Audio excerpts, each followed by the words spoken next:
الشيطان الرجيم بسم الله الرحمن الرحيم الحمد لله رب العالمين والصلاة والسلام على أشرف الأنبياء والمرسلين وعلى آله الأطيبين الأطهرين لا سيما بقية الله في الأرضين روحي وأرواح العالمين له الفداء واللعنة الأبدية على أعدائهم من الآن إلى قيام يوم الدين.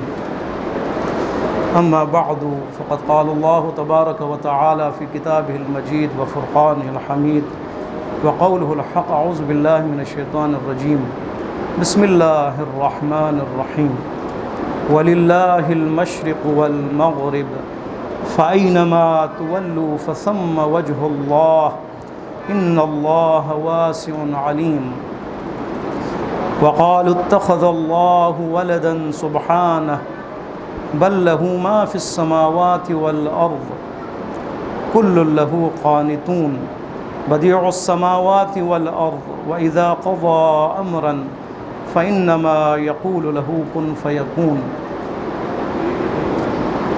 ہماری گفتگو سورہ مبارکہ البقرہ میں ہے اور ہماری گفتگو پہنچی 115, 116 اور 117 آیت میں.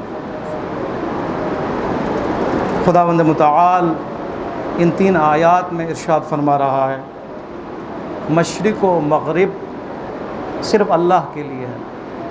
وَلِلَّهِ الْمَشْرِقُ وَالْمَغْرِبُ صرف اللہ کے لیے مخصوص ہے مشرق و مغرب، یعنی مشرق و مغرب کا مالک اللہ کی ذات ہے، اللہ کی ذات ہے. یہاں پہ یہ مراد نہیں کہ صرف مشرق و مغرب شمال و جنوب، نہیں، کیونکہ ہمارا ذہن دائیں بائیں جاتا ہے مشرق و مغرب کی طرح، تو خداوند متعال نے صرف ان 2 کا تذکرہ کیا ہے. جب مشرق و مغرب کا تصور ہو تو خود بخود اس کے ذریعے سے شمال و جنوب کا خود بخود تصور ہو جاتا ہے، اس لیے خداوند متعال نے مشرق و مغرب کہا ہے، لیکن مراد کل کائنات ہے، کل کائنات، زمین و آسمان، پوری کائنات. اللہ پوری کائنات کا مالک ہے، ٹھیک ہے، صرف اللہ کے لیے ہے، اللہ کی ملکیت میں ہے. اللہ مالک ہے تمام جہاں کا، چاہے مشرق ہو، چاہے مغرب ہو، چاہے شمال ہو، چاہے جنوب ہو، چاہے زمین ہو، چاہے آسمان ہو، چاہے عرش ہو، پوری کائنات اللہ کے لیے. اور اللہ کا حکم چلتا ہے، اللہ کی مرضی چلتی ہے، اللہ کا آرڈر چلتا ہے، اللہ کی ملکیت میں ہے، اللہ کی مشیت میں ہے، صرف اللہ کی، اللہ کا حکم اور آرڈر. اب یہاں پہ کیا اس کا شان نزول سمجھنے کی ضرورت ہے. کہہ تو دیا خداوند متعال نے، لیکن اس کا کیا تعلق ہے، کس واقعے سے اس کا تعلق ہے، اسے کہتے ہیں شان نزول. یعنی یہ آیتیں یا یہ آیات کیسے گزری، کیوں نازل ہوئی، کن کے لیے نازل ہوئی، کیا وجہ ہے ان آیات کے نزول ہونے کا. تو اس کے لیے 4 شان نزول بیان ہوئے ہیں. پہلا یہ کہ جب یہودیوں نے اعتراض کیا قبلہ کے بدلنے کے بعد، اور یہ قبلہ بھی کب بدلتا ہے، جب یہ اعتراض کرتے ہیں کہ قبلہ تو ہمارا ہے، تمہارے پاس تو قبلہ نہیں ہے، تمہارا مستقل تمہارے پاس کوئی چیز نہیں ہے، لہٰذا دین ہمارا ہے. لہٰذا اپنی حقانیت کے لیے دلیل کے طور پر انہوں نے استعمال کیا اور رسول اللہ کو تنگ کیا. رسول اللہ نے خداوند متعال سے فرمایا پروردگارا کو قبلہ ہمارا ہونا چاہیے. پروردگار عالم نے رضا محمد صلی اللہ علیہ وآلہ وسلم کی خاطر قبلے کو بدل دیا. جب قبلے کو بدلا اور مسلمان جب رخ کر کے پڑھنے لگے نماز کعبہ کی طرف، پھر انہوں نے شروع کر دیا اعتراض کرنا. قبلہ اگر یہ ہے تو پہلے والا کیا ہے، یہ کیسے ہو سکتا ہے کہ قبلے کو بدل دیا جائے، قبلے کو تو ایک ہی ہونا چاہیے، مستقل ہونا چاہیے. یہ کہاں کا اصول ہے کہ پہلے آپ وہاں پڑھیں پھر ادھر پڑھیں پھر کسی اور طرف پڑھیں اور یہ چینج ہوتا رہے، کینسل ہو جائے. یہ انہوں نے اعتراض کیا. خداوند متعال نے اس کے جواب میں فرمایا وَلِلَّهِ الْمَشْرِقُ وَالْمَغْرِبُ. تمہیں کیا اعتراض ہو سکتا ہے، خدا کی مرضی ہے، مشرق و مغرب خدا کی ہے، پوری کائنات اللہ کی ہے. آگے دیں گے فَأَيْنَمَا تُوَلُّوا فَثَمَّ وَجْهُ اللَّهِ، جہاں پہ تم رخ کرو گے وہاں خدا موجود ہے. خداوند متعال مشرق میں بھی ہے، مغرب میں بھی ہے، شمال میں بھی ہے، جنوب بھی ہے، زمین میں بھی، آسمان میں بھی، اوپر بھی ہے، نیچے بھی ہے، ہر جہت میں خداوند متعال موجود ہے. جب موجود ہوتا ہے وہی خدا اگر حکم دے ایک دفعہ کہ بیت المقدس میں اس کی طرف نماز پڑھو، تو وہی خدا اگر بدل دے اور کہہ دے کعبے کی طرف نماز پڑھو تو اس خدا کا اختیار ہے نا، کیونکہ مالک خدا کی ذات ہے. تو تمہیں اعتراض جو ہو رہا ہے یہ اعتراض غلط ہے. اعتراض غلط ہے۔ ایک اور شان نزول یہ ہے، فرماتے ہیں کہ یہ آیت نماز مستحبی کے بارے میں ہے، ٹھیک ہے۔ اگر ہم یہ کہیں کہ تمام مشرق و مغرب اللہ کے لیے ہے، اللہ مالک ہے مشرق و مغرب کا، اور جہاں بھی تم رخ کرو وہاں خدا موجود ہے، وہاں خدا موجود ہے۔ جب خدا موجود ہے تم کعبے کی کیا ضرورت ہے، ایک رخ کی کیا ضرورت ہے؟ خوب جب خداوند متعال فلما وَأَيْنَمَا تُوَلُّوا، جہاں بھی رخ کرو گے اللہ موجود ہے، اللہ کا وجود وہاں پر ہے۔ اگر ہے تو ہمارے ذہن میں یہ سوال آتا ہے، اگر ایسا ہے تو خود آیت کہہ رہی ہے کہ پھر تو قبلے کی ضرورت نہیں ہونی چاہیے، ٹھیک ہے، قبلے کی ضرورت نہیں ہونی چاہیے۔ بات صحیح ہے، قبلے کی ضرورت نہیں ہے، عبادت کرنی ہے نا، عبد ہیں، خدا کے سامنے سر بسجود ہونا ہے، سجدہ کرنا ہے، خدا کو یاد کرنا ہے، ذاکر خدا بننا ہے، ذکر الہی انجام دینا، یہی ہے نا۔ خب جہاں مرضی رخ کرے، بات صحیح ہے، لیکن خداوند متعال کا حکم بھی تو ہے نا، امتحان ہے انسان کے لیے۔ اور دوسری بات علماء فرماتے ہیں انسجام کے لیے، تاکہ وحدت قائم ہو، تاکہ انسجام قائم ہو، تاکہ افتراق کا مظاہرہ نہ ہو عبادت میں اور نماز میں۔ اس لیے خداوند متعال نے صرف کعبے کی طرف رخ کر کے اور اس سے پہلے بیت المقدس کی طرف رخ کر کے نماز پڑھنے کا حکم دیا، ٹھیک ہے۔ اگر کعبے کا حکم نہ ہوتا اور یہ حکم ہوتا ہے کہ خدا تو موجود ہے فثم وجہ اللہ، لہٰذا آپ کی مرضی ہے، تو ابھی آپ کی حالت یہ ہوتی، آپ ابھی کس انسجام میں ہیں؟ بکھرے ہوئے آپ لے بیٹھے ہوئے یہاں پہ مسجد میں، سب کا رخ ایک طرف ہے، تو یہ انسجام اس کو کہتے ہیں، وحدت اس کو کہتے ہیں، ٹھیک ہے۔ افتراق سے الگ ہو کر سب کا رخ ایک کی طرف۔ اگر یہ حکم نہ ہوتا اور آپ کی اور میری مرضی ہوتی تو میں اس طرف نماز پڑھا رہا ہوتا، کوئی اس طرف نماز پڑھے ہوتے، کوئی پیچھے نماز پڑھے ہوتے، مرضی تھی نا، کوئی جو ہے روڈ کی طرف نماز پڑھ رہے ہوتے۔ دیکھنے والے کیا کہتے ہیں؟ یہ کون سا دین ہے، یہ کون سی عبادت ہے؟ نماز کے لیے بھی ان کے اندر کوئی اصول نہیں ہے، کوئی قاعدہ نہیں ہے، کوئی ضابطہ نہیں ہے۔ اس سے بچنے کے لیے پروردگار عالم نے کعبے کی طرف نماز کا حکم دیا ہے، تاکہ وحدت قائم رہے، انسجام قائم رہے، افتراق سے بچے، اور دیکھنے والے اس نظم کو دیکھے۔ دین نظم کا نام ہے، دین وحدت کا نام ہے، دین طاقت کا نام ہے، دین طاقت کے مظاہرے کا نام ہے، دین انسجام کے مظاہرے کا نام ہے۔ جب آپ اور میں ایک رخ کر کے نماز، بالخصوص خانہ کعبہ میں جب آپ دیکھیں گے تو دشمن پر لرزہ طاری ہوتا ہے، دشمن مایوس ہو جاتے ہیں آپ کی اس عبادت کو دیکھیں کتنے یہ منسجم ہیں، کتنے یہ سارے وحدت کی اس تسبیح میں جو ہیں جڑے ہوئے ہیں، یہ ایک طرف ان کے رخ کر کے نماز، کوئی اختلاف نہیں، کوئی ان کے اندر جو ہے اختلاف نہیں، کوئی بھی پریشانی نہیں، کوئی بھی مرضی نہیں، تو یہ ہے۔ دوسرے شان نزول میں فرمایا کہ یہ جو آیت ہے یہ نماز مستحبی کے بارے میں، کیوں؟ اس لیے کہ نماز مستحبی میں قبلہ شرط نہیں ہے۔ اگر آپ سفر میں ہوں، اگر آپ سائیکل پہ ہوں، اگر آپ موٹر سائیکل پہ ہوں، اگر آپ گاڑی میں ہوں، مثلا آپ جا رہے ہیں، نماز شب کا ٹائم ہوا، نماز شب میں آپ گاڑی میں ہیں، سفر میں ہیں، آپ کے لیے قبلہ شرط نہیں ہے، آپ اسی حتیٰ کہ قبلے کے مخالف سمت میں بھی اگر آپ کا سفر جاری ہو، آپ وہاں پہ نماز مستحبی پڑھ سکتے ہیں، حتیٰ کہ پشت قبلہ بھی کیوں نہ ہو، آپ نماز مستحبی پڑھ سکتے ہیں۔ فرماتے ہیں یہ جو فرمائے وَلِلَّهِ الْمَشْرِقُ وَالْمَغْرِبُ، اور جہاں بھی تم رخ کرو وہاں پر خدا موجود ہے، فَثَمَّ وَجْهُ اللَّهِ، یہاں سے مراد نماز واجب نہیں ہے بلکہ نماز مستحبی ہے، اس کے لیے ہے کہ اگر مستحبی نماز میں تم جہاں بھی رخ کرو سفر کی حالت میں تو تمہاری نماز جو ہے وہ صحیح ہے۔ البتہ نماز واجب کے لیے آیت موجود ہے، ٹھیک ہے، آیت موجود ہے، وَحَيْثُ مَا كُنْتُمْ تَوَلُّوا وُجُوهَكُمْ شَطْرًا، یہ آیت موجود ہے سورہ بقرہ کی، ٹھیک ہے۔ جہاں بھی تم ہو اپنا رخ مسجد الحرام کی طرف کرو، اس کے علاوہ کوئی چارہ نہیں ہے، اس کے علاوہ کوئی آپ کی نماز منظور نہیں ہے، قابل قبول نہیں ہے، لیکن نماز مستحبی کے لیے جائز ہے اگر سفر میں ہو تو۔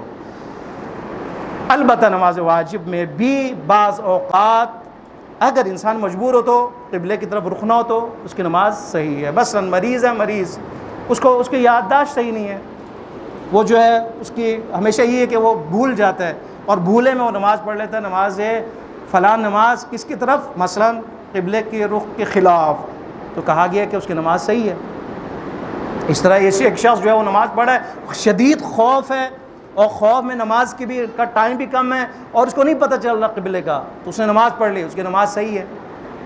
اسی طرح بعض دوسرے مسائل ہیں کہ جہاں پہ حتیٰ کہ نماز واجب بھی اگر ایمرجنسی میں ہو، خوف میں ہو، اس کو پتہ نہ چل رہا ہو، مریضی کی حالت میں ہو، تو وہاں پہ بھی کیا ہے؟ فَإِنَّمَا تُوَلُّوا فَثَمَّ وَجْهُ اللَّهِ، ہاں کیونکہ تم نے بھولے سے، مرض کی وجہ سے، کسی مجبوری کی حالت میں رخ کیا ہے، اور ہر طرف کیونکہ خدا موجود ہے، خدا کا وجود ہے، تمہاری نماز جو ہے وہ صحیح ہے۔ تیسرا شان نزول اس کے لیے یہ کہ رسول خدا صلی اللہ علیہ وآلہ وسلم نے درود بے محمد وآل محمد صلی اللہ علیہ وسلم، آپ نے ایک گروہ کو جنگ کے لیے بھیجا۔ یہ گروہ جو ہے جنگ لڑنے کے لیے گئے، جاتے ہوئے ایک صحرا میں آگے، رات کی تاریکی میں قبلے کا پتہ نہیں چلا۔ جب نہیں پتہ چلا تو لوگوں نے گروپ میں اپنی اس فہم کے مطابق نمازیں پڑھی۔ جب صبح ہوئی تو دیکھا وہ مشرق کی طرف پڑھ رہا ہے، وہ جنوب کی طرف پڑھ رہا ہے، وہ فلاں جگہ کی طرف پڑھ رہا ہے، گویا کہ سب نے قبلے کی طرف رخ نہیں کیا تھا، لیکن کیونکہ صحرا ہے، کیونکہ اندھیرا ہے، پتہ نہیں چلا اور انہوں نے قبلے کے مخالف رخ میں نماز پڑھی ہے۔ اس لیے یہ آیت نازل ہوئی کہ وَلِلَّهِ الْمَشْرِقُ وَالْمَغْرِبُ،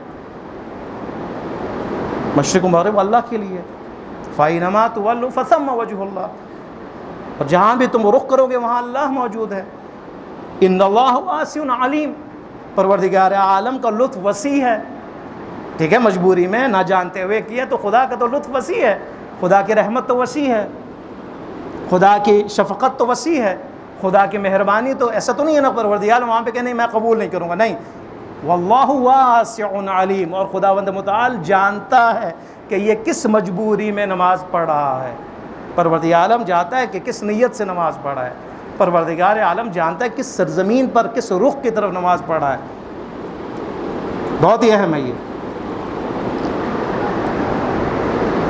قبلہ، بہت ہی اہم ٹاپک ہے، امتحان الہی ہے۔ قرآن میں پروردگار نے فرمایا کہ امتحان کے لیے تمہارے، اور قبلے کا جو بدلنے کا حکم دیا وہ بھی امتحان کے لیے تھا۔ اب دیکھو حکم خدا ہوا، تم نے فلسطین یعنی بیت المقدس کی طرف نماز پڑھی، اب حکم خدا بدل رہا ہے، اب دیکھتے ہیں تمہارا ایمان کہاں پہ ہے، اڑے رہتے ہو، ضدی رہتے ہو یا بدل جاتے ہو، یہ امتحان الہی ہے۔ اگر ہم ان آیات کو پچھلی آیت کے ساتھ ہم تطبیق کریں، جوڑ دیں، تو وہاں پہ کیا کہا تھا؟ سب سے بڑا ظالم وہ ہے کہ جو مسجد میں اللہ کے ذکر سے لوگوں کو روک دے اور مسجدوں کو ویران کرنا چاہے۔ اگر وہاں کر اس آیت کی طرف اگر ہم اس کو جوڑ دیں تو کیا ہوگا؟ یہ ہوگا کہ اگر دشمن دشمنی کرے، دشمن مسجد الحرام میں جانے سے تمہیں روک دے، ذکر خدا سے روک دیں، تو کیا خدا کی سرزمین محدود ہے؟ وَلِلَّهِ الْمَشْرِقُ وَالْمَغْرِبُ، نہیں، محدود نہیں ہے۔ مسجد الحرام میں تمہیں دشمنوں نے روکا ہے تو کہیں جاؤ، کسی مسجد میں چلے جاؤ، وہاں پہ دشمن نے تمہیں رخ تمہارا موڑنے کی کوشش ہے تو کسی اور مسجد میں جا کر، کسی اور گلی میں جا کر، کسی اور محلے میں جا کر تم نماز پڑھو۔ وَلِلَّهِ الْمَشْرِقُ وَالْمَغْرِبُ، وَلِلَّهِ الْمَشْرِقُ وَالْمَغْرِبُ، مشرق و مغرب اللہ کے لیے ہے، جہاں بھی رخ کرو گے وہاں پہ خدا موجود ہے۔ اگلی آیت دیکھیں، بہت ہی اہم، آیتوں کو اگر آپ جوڑیں بہت اہم ہے۔ وہ خدا کہ جو مشرق و مغرب کا مالک ہے، وہ خدا جو ہر جگہ موجود ہے، وہ خدا جو علیم ہے، وہ پروردگار جو واسع ہے، قدرت میں، حکمت میں، ہر لحاظ سے۔ انسان کا ذہن کتنا محدود ہے، انسان کا ذہن کتنا محدود ہے۔ وہ انسان کہتا ہے کہ اللہ نے اپنے لیے بیٹا بنا لیا ہے، خدا کا کوئی بیٹا ہے، ٹھیک ہے، جوڑا ہے، یہ نہیں، آپ دیکھیں آیت کو دیکھیں، جوڑیں، وہ خدا کے جو اتنا قدرت مند ہے، وہ مالک مشرق و مغرب و شمال و جنوب و مالک کل کائنات ہے، وہ واسع و علیم ہے۔ انسان اتنا گر جاتا ہے، اتنا کمزور ہو جاتا ہے، اتنی اس کی ذہنیت جو ہے وہ کمزور ہو جاتی ہے، وہ کیا کہتا ہے؟ وَقَالُوا اتَّخَذَ اللَّهُ وَلَدًا،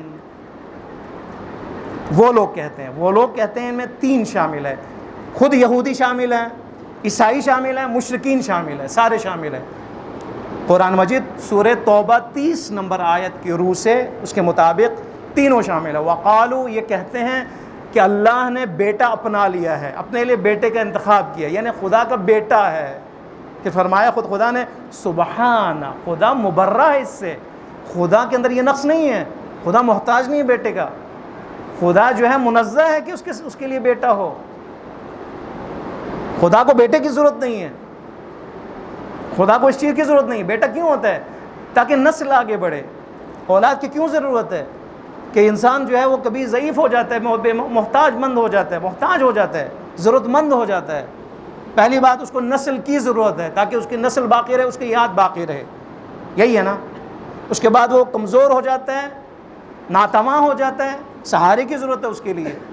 اس کے بعد اس کو پیار و محبت کی ضرورت ہے، ان والدین کو، اس شخص کو، ٹھیک ہے کہ ایسا سٹیج آتا ہے، بلکہ پوری زندگی میں ایسا نہ سمجھے کہ اولاد کو پیار کی ضرورت ہے، نہیں، محبت کی ضرورت ہے، نہیں، خود والدین کو بھی پیار کی ضرورت ہوتی ہے، نگاہ کرم کی ضرورت ہوتی ہے، نگاہ شفیق کی ضرورت ہوتی ہے۔ اسی لیے فرمایا اف لکم، خبردار، والدین کو اف تک نہیں کہنا تم نے، خبردار، ٹیڑھی آنکھوں سے نہیں دیکھنا ان کی طرف۔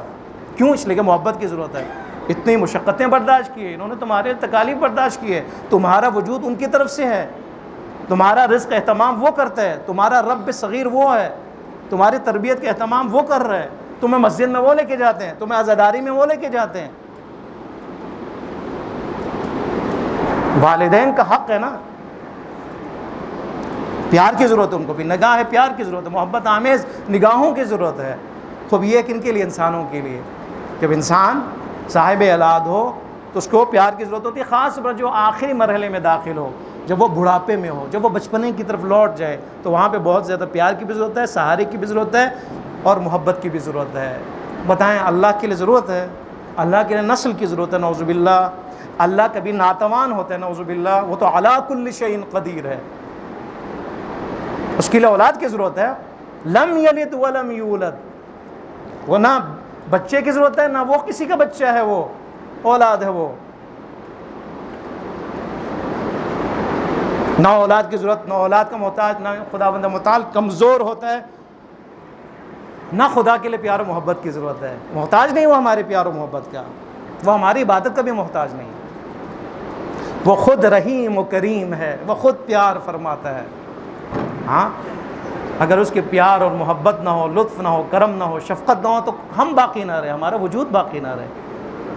وہ اگر رحمان و رحیم نہ ہو تو ہمارا وجود اصلا باقی نہ رہے۔ خدا ہم سے پیار فرماتا ہے، خدا ہم سے محبت فرماتا ہے، خدا کو ہماری پیار و محبت کی ضرورت نہیں ہے۔ اس لیے یہ بات ان کی غلط ہے، چاہے یہودی کریں، چاہے مسیحی کریں، چاہے بت پرست مشرکین کریں۔ دیکھیں سورہ توبہ کی آیت، وقالت الیہود عزیر ابن اللہ، یہودی نے کیا کہا؟ حضرت عزیر اللہ کا بیٹا ہے۔ وقالت النصارى المسیح ابن اللہ، عیسائیوں نے کہا کہ حضرت عیسیٰ علیہ السلام اللہ کے بیٹے ہیں۔ یضاہعون قول الذین کفروا، ان دونوں کی باتیں شبیہ ہیں ان لوگوں کی جو کفروا من قبل، جو اس سے پہلے کافر تھے، یعنی مشرکین کی بھی یہی بات تھی کہ اللہ کا کوئی بیٹا ہے۔ اب بیٹا ہے کہ کیا مطلب؟ یعنی حضرت عزیر علیہ السلام بیٹا کیسے بن گئے؟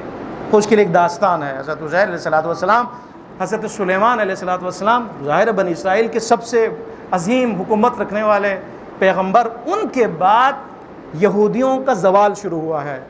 بخت نصر کے زمانے میں، بخت نصر ایک بادشاہ مسیحی، اس نے بیت المقدس پہ حملہ کیا، مسیحیوں کو گرفتار کیا، مسیحیوں کو قتل کیا، یہودیوں کو قتل عام کیا، ان کو گرفتار کیا، اور حتیٰ کہ توریت اور باقی کتب آسمانی کو جلایا انہوں نے۔ اور جب گرفتار کیا، گرفتار کر کے لے گئے بابل، اور وہاں جب لے گئے تو اسی گرفتار افراد میں کون تھے؟ حضرت عزیر علیہ السلام بھی تھے۔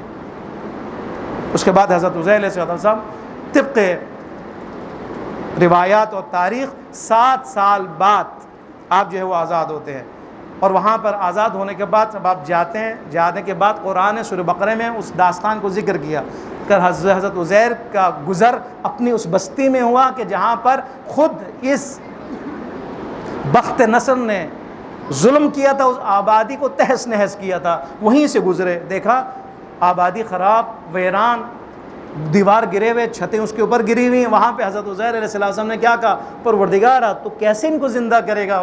پھر اس کے بعد خداوند متعال نے وہیں پر آپ کو موت دی، آپ کے پاس آپ کا گدھا، آپ کے خوراک، آپ جو ہے نا موت کے آغوش میں چلے گئے، اس کے بعد زندہ کیا۔ خداوند متعال نے پوچھا، اے عزیر کم لبستا، کتنی دیر تک تم اس حالت میں رہے ہو، اس نیند کی حالت میں؟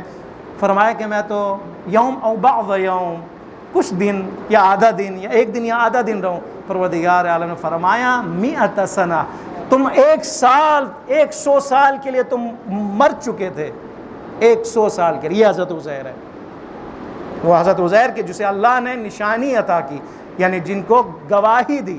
حضرت حسین نے فرمایا کہ قیامت کے دن یہ سارے جن کی ہڈیاں بھی ابھی باقی نہیں ہیں، خدایا ہڈی کچھ وہاں، کچھ ہوا لے گئے ادھر، بکھرے پڑے ہیں، اور پوری آبادی بکھری پڑی ہے۔ پروردگارا اپنے قدرت دکھا تو کیسے زندہ کرے گا؟ خدا نے وہیں پہ دکھایا، ہمارے لیے دکھایا حضرت عزیر علیہ السلام کے لیے، لیکن کن کے لیے؟ ہم بھی اس میں شامل ہیں، تاکہ آج ہمارا عقیدہ قیامت کے بارے میں مستحکم ہو جائے۔ ہاں اس طرح زندہ فرمائے گا۔ پروردگار نے فرمایا، اے عزیر تو 700 سال تجھے میں نے موت دی ہے۔ فرمایا کیسے؟ فرمایا دیکھو اپنے گدھے کی طرف، سواری کی طرف، اپنے اس خوراک کی طرف دیکھو کہ تمہاری خوراک جو فوراً خراب ہو جانے والی ہے، 100 سال کے بعد بھی لم یتسنہ، نہ اس میں بو ہے، نہ اس میں خرابی ہے، کچھ بھی نہیں ہے۔ اور تیرا اس گدھے سواری کی طرف دیکھو، اس کی ہڈیاں بھی جو ہے وہ مٹی میں تبدیل ہو چکی ہیں۔ پھر خداوند متعال نے فرمایا اب دیکھ میری قدرت۔ خداوند متعال نے فرمایا کہ اب دیکھ، خدا نے ان ہڈیوں کو اٹھایا۔ حضرت عزیر نے اپنی آنکھوں سے مشاہدہ کیا کہ ہڈیاں زمین سے اڑتی ہیں، جڑتی ہیں، گوشت چڑھتا ہے، پھر اس کے بعد دوبارہ وہ گدھا بن جاتا ہے۔ فرمایا اس طرح میں زندہ کروں گا، اس طرح زندہ کروں گا، اس طرح باقی رکھوں گا، جس طرح خوراک کو باقی رکھا ہے۔ پروردگار عالم کا قدرت ہے نا۔ اتنے عظیم مومنین ہم نے دیکھے ہیں اس زمانے میں کہ جنہیں ایسے بھی شہداء دیکھے ہیں، شہداء جنگ تحمیلی میں، عراق کی جنگ میں 18 سال بعد مٹی سے نکالا اور تر و تازہ تھے۔ یہ آیت اللہ سبزواری اتنی بڑی حیثیت عراق کے تھے، یہ بھی ابھی آپ سمجھے 30 سال کے اندر کا واقعہ ہے، یہ 40 سال کے اندر کا واقعہ ہے۔ انہوں نے جو کتابیں لکھی ہیں وہ بہت ہی عظیم کتابیں ہیں۔ ہر کتاب کا جو عنوان ہے وہ ہے مثلا فاطمہ من المہد الی اللحد۔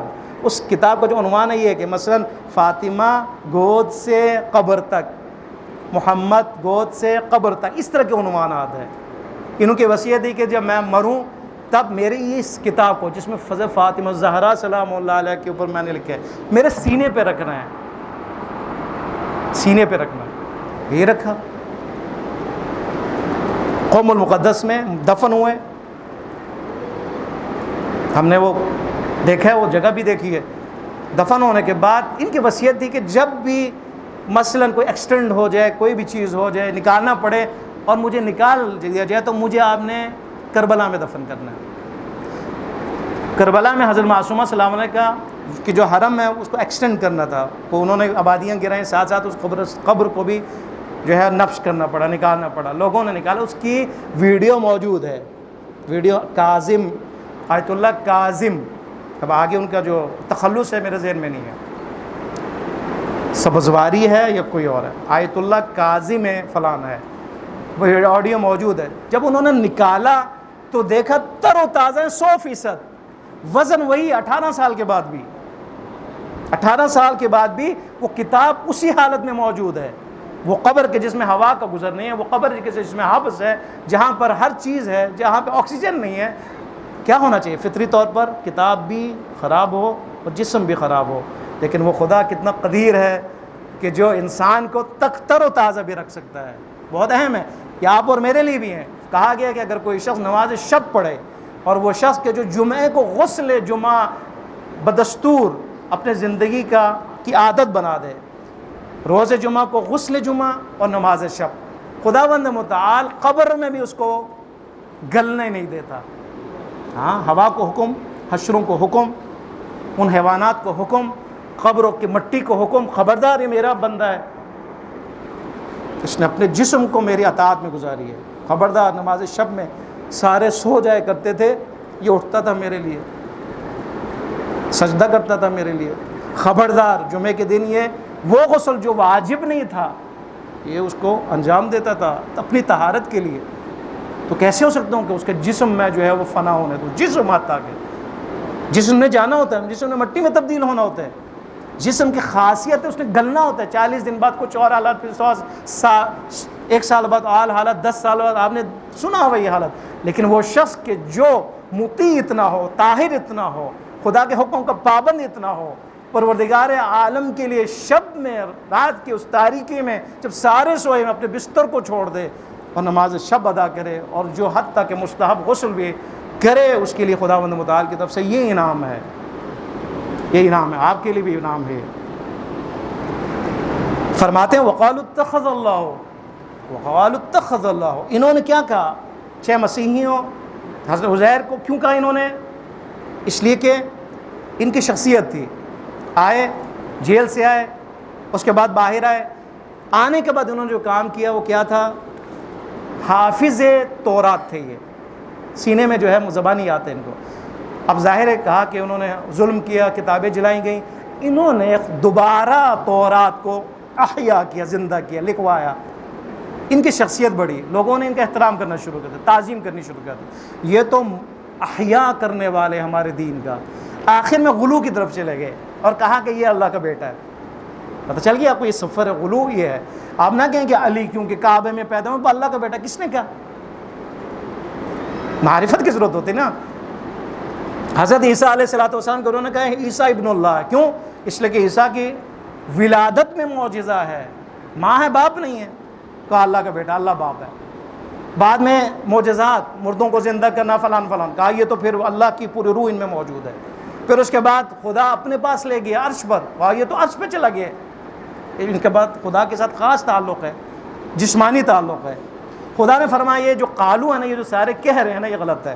سبحانہ، خداوند متعال کا بیٹا نہیں ہو سکتا، یہ خدا کی توہین ہے، یہ تمہاری معرفت نہ ہونے کا اشارہ ہے۔ خدا کے لیے جسم نہیں ہے، خدا کے لیے اگر آپ کہیں کہ بیٹا ہے تو اس کا مطلب ہے خدا کے لیے جسم ہونے کے قائل ہو جائے، اس کے بعد خدا کے محدود ہونے کے قائل ہو جائے، کیونکہ جسم محدود ہوتا ہے۔ آپ جتنا مرضی جسم بڑا تصور کرے، اس کی ایک حدود ہے، ٹھیک ہے؟ جتنا مرضی آپ پوری کائنات کا بھی تصور کریں گے تو کائنات بھی آخر کتنی ہے، اس کی لمٹ ہے نا کوئی۔ بس جسم کا جب آپ تصور کریں گے تو شرک آ جائے گا، فوراً آپ کہیں گے جسم ہے، بس جسم ہے تو محدود ہے، خدا محدود نہیں ہے۔ جب آپ کہیں گے خدا کی اولاد ہے یا خدا کسی کی نعوذ باللہ اولاد ہے تو محدود ہونا لازم آ جائے گا، اور محتاج ہونا لازم آ جائے گا، کمزور ہونا لازم آ جائے گا، ٹھیک ہے؟ محبت کے لیے محتاج ہونا لازم آ جائے گا۔ فرمایا سبحانہ، یہ نہیں ہو سکتا۔ سبحانہ، سبحان اللہ بہت ہی عظیم ذکر ہے۔ سبحان اللہ یعنی خدا منزہ ہے، خدا پاک ہے، خدا اس سے آگے ہے۔ خدا کے لیے تصور ممکن نہیں ہے، نہ بیٹا ہونا، نہ باپ ہونا، نہ جسم کا ہونا، نہ اس کے لیے زمانے کا آپ کہیں، نہ اس کے لیے کسی زمین کا تصور کریں، نہ اس کے لیے سارا سب سے آپ اس کو انسان تصور کریں گے، انسانی صفات آپ اس کے لیے لائیں گے، سب کچھ جو ہے خدا کے لیے غلط ہے، شرک کے زمرے میں آ جاتا ہے۔ اس لیے فرمایا سبحان اللہ، یہ نہیں ہو سکتا، خدا پاک ہے ان تمام صفات سے۔ بل لہو، اس کے بعد 5 صفتیں بیان کیے۔ سبحانہ، کیوں سبحان اللہ؟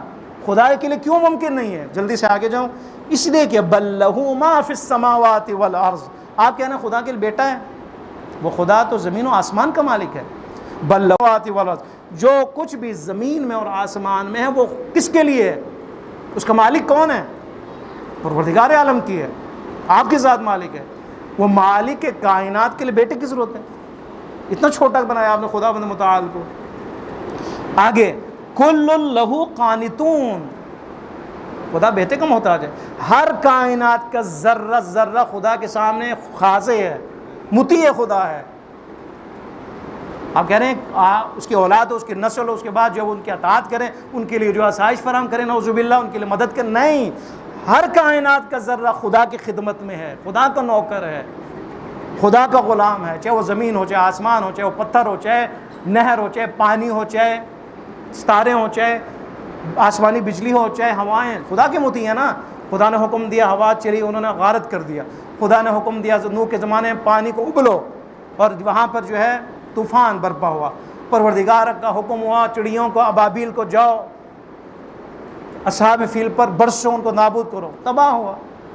یہ سارا کون ہے؟ اس کا مطلب ہے ہر کائنات کا ذرہ، کل لہو، یعنی ہر چیز لہو، اللہ کے لیے، قانتون، مطیع ہے، مطیع، اطاعت خدا میں ہے، عطا اللہ کے اشاروں کے منتظر ہے ہر چیز۔ آپ اس کے لیے کہہ رہے ہیں کہ اس کے لیے جو ہے وہ بیٹا ہونا چاہیے؟ معرفت خدا، قرآن معرفت دیتا ہے، تعلیم دیتا ہے، یہ ہے، ذہن سازی کرتا ہے، یہ ہے، ٹھیک ہے۔ واقعہ بیان کیا کہ اس مسیحی بھی غلط، یہودی بھی غلط، کفار بھی غلط اس چیز میں کہ اللہ کا بیٹا ہے، نعوذ باللہ۔ کیوں غلط کیوں ہے؟ اس لیے کہ پوری کائنات کا مالک اللہ ہے۔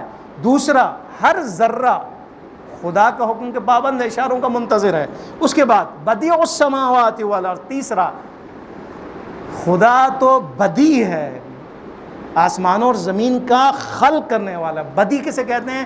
یعنی وہ چیز جس کے لیے سیمپل نہ ہو، جس کے لیے کوئی شکل پہلے نہ ہو، ٹھیک ہے۔ آپ نے یہ مسجد بنائی، مسجد جب بنائی تو اس کا مطلب ہے کہیں پہ یہ نقشہ موجود تھا۔ آپ نے اگر دیوانے بنائے تو کہیں بھی آپ کے لیے ایگزامپل موجود تھا، آپ نے کہا اس کی طرح بنانا ہے، دیوانے اس کی طرح ہونا ہے، چھت اس کی طرح ہونی چاہیے، سیمپل موجود تھا، نقشہ موجود تھا۔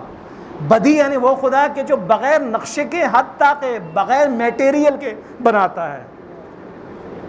آسمان اور زمین کو ریت کی ضرورت تھی؟ کسی چیز کی ضرورت تھی؟ ہوا کی ضرورت تھی؟ کسی چیز کی ضرورت نہیں۔ بدیع السماوات والارض، وہ خدا کے بدیع ہے، خالق ہے، لیکن کیسا خالق ہے؟ خلقت کا لفظ استعمال نہیں ہوا، بدیع کا لفظ استعمال ہوا، اس لیے کہ یہ خدا کے جو آسمان اور زمین کا خالق ہے، بغیر سیمپل کے، بغیر نقشے کے اور بغیر کسی مادی چیز کے خدا نے خلق کیا ہے۔ اس کے لیے آپ کہتے ہیں اس کا بیٹا ہونا چاہیے۔ بلکہ آگے وَإِذَا قَضَىٰ أَمْرًا، وہ خدا جب کسی چیز کا فیصلہ کرتا ہے، مثلا زمین بنانا ہے، ٹھیک ہے، فَإِنَّمَا يَقُولُ لَهُ، تو اس کے لیے وہ کہتا ہے کن، وہ ہو جاؤ، فَيَكُن، وہ تو چیز ہو جاتی ہے۔ تو خدا جو اتنا قدرت رکھتا ہے، جو جب فیصلہ کرتا ہے میں نے یہ چیز خلق کرنی ہے، کن کہتا ہے، وہ چیز ہو جاتی ہے۔ تو اس کے لیے بیٹے کی ضرورت ہے؟ اے احمقو، اے دیوانو، اے نہ سمجھو، خدا کو سمجھو، خدا کی ذات کو سمجھو، خدا کی معرفت کرو۔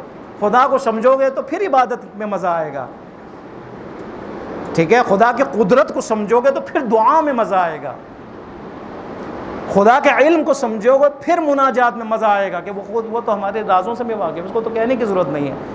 کہنے کی ضرورت نہیں تو کیوں دعا؟ ہمارے لیے، اپنے لیے، یہ ہمارے لیے کہ ہم اپنی بندگی کا اظہار کریں، زبان پہ اللہ کا لفظ لے کے متبرک کریں۔ ورنہ خدا تو جانتا ہے میری کیا پریشانی مشکلات ہے، خدا تو جانتا ہے میری کیا کمزوری ہے، خدا تو جانتا ہے میں کیا چاہتا ہوں، چاہے وہ غلط ہو چاہے صحیح، میرے اور آپ کے فائدے کے لیے۔ خدا کو ضرورت نہیں ہے، خدا علیم ہے، علیم، واسع علیم، خدا وسعت رکھنے والی ذات ہے، علم کے لحاظ سے، ہر لحاظ سے وہ خدا ہے۔ اس خدا کو پہچانو، وہ خدا، وہ عظیم خدا، وہ علیم خدا، وہ خبیر خدا، جس کے لیے مشرق و مغرب ہے، جس کے لیے آسمان و زمین ہے، اس خدا کو پہچانو۔ اس کے حکم کے مطابق تم نماز پڑھو، اور اس کا حکم کیا؟ قبلے کی طرف نماز پڑھو، قبلہ امتحان ہے تمہارا۔ اس خدا کو سمجھو کہ قبلے کی طرف رخنا ہو تو پھر بھی کیا ہے؟ وہ خدا موجود ہے، لیکن یہ امتحان الہی ہے کہ حکم خدا کے تحت اس رخ میں تم نماز پڑھتے ہو یا نہیں پڑھتے ہو۔ انشاءاللہ خداوند متعال کی بارگاہ میں ہم دعا کرتے ہیں، پروردگار عالم آیات قرآن صحیح طور پر سمجھنے کی ہمیں توفیق عطا فرما۔ پروردگارہ، جس طرح معرفت کا حق ہے، اپنی شناخت کا، اپنی معرفت کا، خدایا ہم جاہل ہیں، پروردگارہ ہمیں اپنی شناخت اور معرفت عطا فرما۔